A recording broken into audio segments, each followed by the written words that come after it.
Okay, ZRX1200R. This popped up on Craigslist very cheap with a Goldwing 1000 as well. And I actually bought the 1000 Goldwing. That's pretty much what's left of that. And then I got this. So this is a ZRX1200R, or ZRX as some people call it. So the gentleman at work who has the Bandit, flip to Bandit, said, I told him what I bought, and he said, oh, I read up on that. He said, that's a Bandit killer. So think back to about 1982, Eddie Lawson replica, 4:1, this colour scheme. Can't remember, did it have gold wheels maybe? And a 4:1, but that was what Kawasaki released as like a race rep. And then they went all retro in the mid-90s, about the same time the Bandit come out, I would guess, roundabout. Again, I don't know, I haven't done any research on this.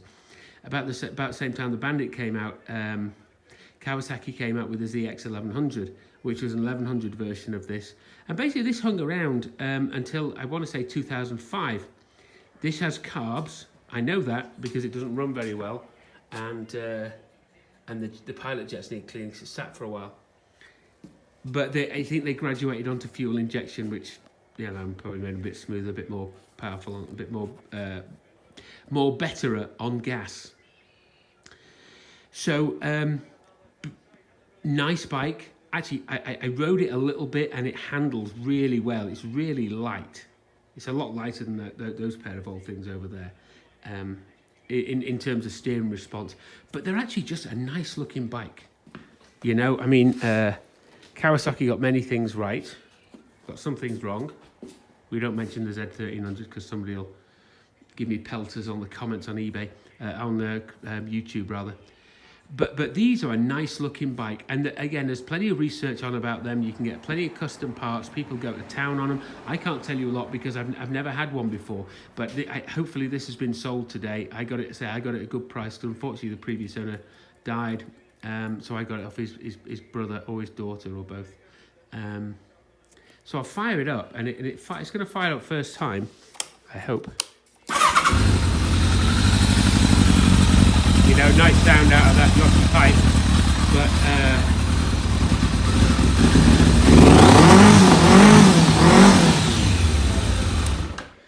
so I don't know if it's just firing on 3 there. It kind of sounds like it, or picking up on 3. It needs a carb job. Carb jobs on these, probably not too difficult. Usual issue with motorcycles such like that is the airbox is really shoehorned in there. So, but I didn't show you the best thing about this bike, or my favourite. Yoshi pipe, slip-on pipe. I think it comes stock with a 4:1. Later ones had a stainless finish. This one has the black finish on the downpipes. But a nice Yoshi 4:1. Other than that, it's stock. I did whip a sticker off that. But best thing about this bike is this. This is a Vestal Virgin leading a dinosaur. So the dinosaur's collar says ZRX. And there's the girl. She looks like Pauline Calf, if anybody knows who that is. Look it up, Pauline Calf. But I must say, tremendous detail on the Vijiji, which is a staggering amount of detail. Somebody put quite a bit of time into that to make it aesthetically correct. Hydraulic clutch, 6-pot calipers Tikiko. Brakes felt okay. Again, this hasn't been ridden in quite a while, I would say. And it doesn't really have, apart from the pipe, it's got some fork jobbies on there that don't look stock. So I don't know what gone. Maybe there's a mod on there. It's got the stock rear shocks. They've got those like piggyback shock absorbers. The originally Eddie Lawson rep was air cooled. These are liquid cooled, so it's got a water jacket and a radiator and stuff like that. It's got it looks to be a 17-inch front wheel. Not that it really makes any difference. Yeah, and it's got a nice ZR. It's got a new tyre on the front actually. So very lucky in picking this up. Very fortunate for the gentleman who passed away. It's got that distinctive feature of those is that kind of that braced swing arm, which again is quite aesthetically pleasing. And they are a good looking bike. So prices for these in the United States, I'm letting it go cheap because I got it cheap, but obviously not. I'm not letting it go as cheap as I got it. But these nice ones of these go for 4,500 upwards. On eBay, there's a couple like round about the 6 mark. There's a couple on Craigslist at the moment, round about the $48,000 to $6,000 mark. Not sure I pay $6,000 for one, but then I wouldn't pay $6,000 for a lot of bikes. So it's a very nice condition bike, and they're just bikes with a good reputation. I can't, like I said, I can't tell you much about it, but I thought I'd show it because I picked this up, and I do say I've been a bit more active on motorcycles recently, with a couple of Goldwings coming into play, 18,000 miles, traditional analog clocks. Here's my bread and butter, dead Goldwings that I gave like $200 for, and I'd taken a lot of stuff off it, and I've sold quite a lot of stuff off it.